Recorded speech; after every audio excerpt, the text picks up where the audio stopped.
teman-teman semua, kami dari kelompok 2 tingkat 1A.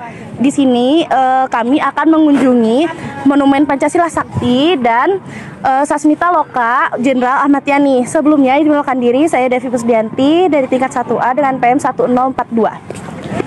Sebelumnya izin memperkenalkan diri, perkenalkan saya Eza Parmeswari Oli Zahra, NPM 1004. Perkenalkan, saya Sinta Afrianita Putri dengan NPM 1047. Izin memperkenalkan diri, nama saya Nur Hafiatun Hasana dari tingkat 1A dengan NPM 1035.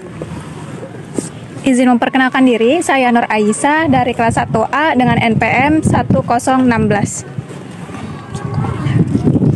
Izin memperkenalkan diri, nama saya Tiana Febrianti dari tingkat 1A dengan NPM 1020. Selamat menyaksikan video berikut. 1965 merupakan tahun bersejarah bagi bangsa Indonesia atas tragedi pembunuhan sejumlah perwira tinggi TNI dalam gerakan 30 September oleh PKI.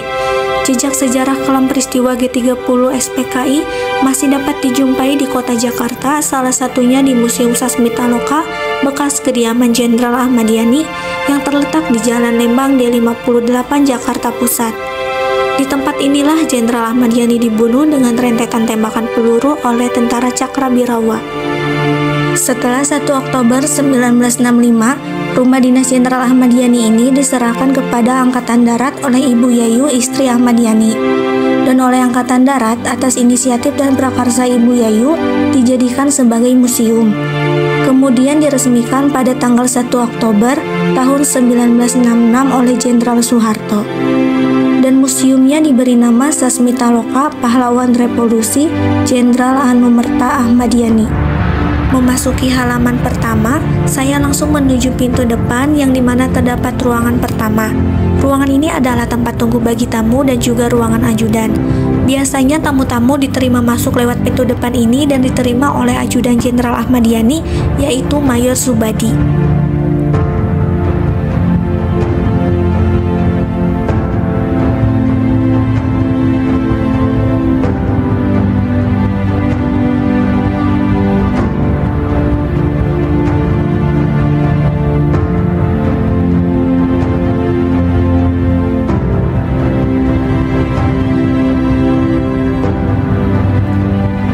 Di ruangan ketiga ini yaitu ruang tamu atau ruang khusus, di mana terakhir kali Jenderal Ahmad Yani beraktivitas untuk terakhir kalinya sebelum peristiwa subuh berdarah. Malam harinya Ahmad Yani masih menerima tamu dari Surabaya. Mereka menyampaikan laporan kepada Ahmad Yani bahwa di Surabaya terjadi pengrusakan di kediaman Gubernur Jawa Timur yang dilakukan oleh PKI. Ahmad Yani pun menyanggupinya bahwa besok beliau akan melaporkan kepada Presiden Soekarno yang direncanakan jam 9 pagi. Namun sayang bahwa pada jam setengah 5 pagi, Ahmad Yani dijemput oleh orang-orang jahat, yaitu pasukan Cakrabirawa yang telah berafiliasi dengan PKI. Mereka menjemput dan membunuh Ahmad Yani, sehingga menghadap Presiden Soekarno itu tidak dapat terlaksanakan. Di sebelah kanan terdapat ruang yang begitu tidak terlalu luas. Tempat ini biasanya dijadikan tempat santai oleh Jenderal Ahmad Yani. Tempat ketika sore hari beliau minum kopi atau minum teh sambil melihat atau mengawasi putra-putri beliau yang sedang bermain. Yang saat ini sudah dijadikan tempat penyimpanan barang-barang peninggalan beliau.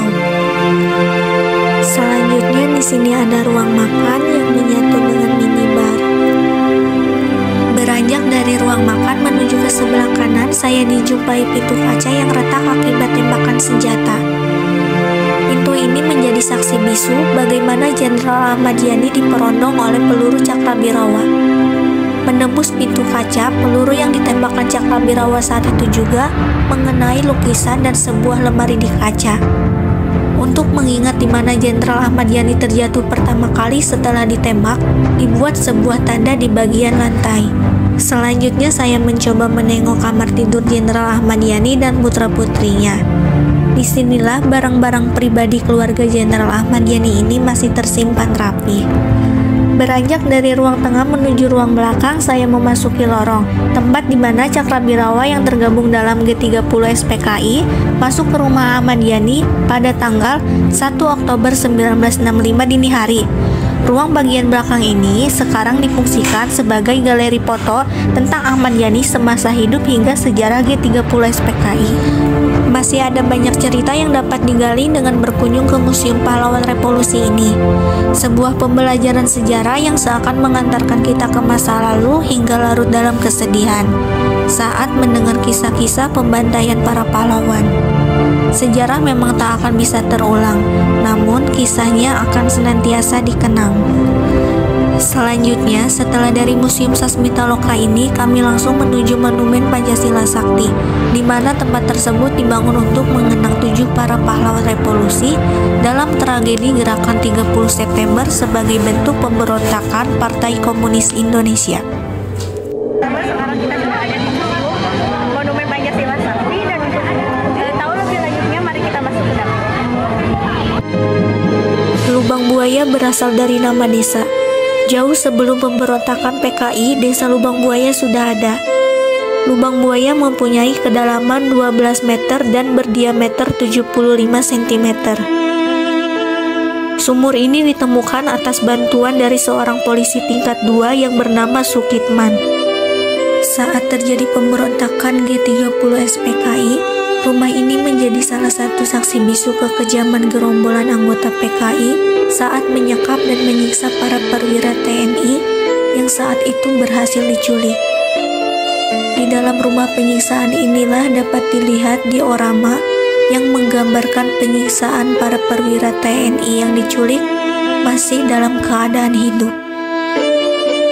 Lokasi yang paling mencolok dari sejarah Museum Lubang Buaya ini tentu saja adalah sumur tua kering yang menjadi tempat pembuangan jenazah ke-7 jenderal dan perwira korban PKI ini dibuang begitu saja ke dalam sebuah sumur yang dikenal dengan peristiwa sejarah Lubang Buaya. Tepat pada tanggal 5 Oktober 1965, jenazah ke-7 korban ini sudah dipindahkan ke Taman Makam Pahlawan Kalibata, Jakarta Selatan.